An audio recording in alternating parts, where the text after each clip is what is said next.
Pinupuri ka namin, O Diyos, Ama, Anak, at Espiritu Santo.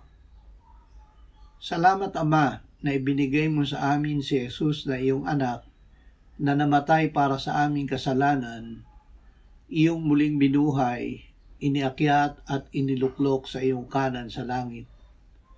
Salamat na ibinigay mo sa amin ang iyong banal na Espiritu, at sa pamamagitan niya ay ibinuhos mo ang iyong pag-ibig sa aming puso. Nananalig kami sa iyo, O Panginoong Hesus. Tutuparin namin ang iyong mga utos.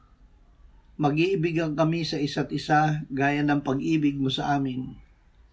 Manatili ka sa amin at kami ay mananatili sa iyo.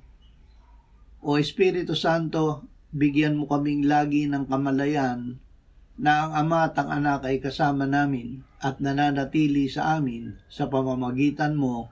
Amen.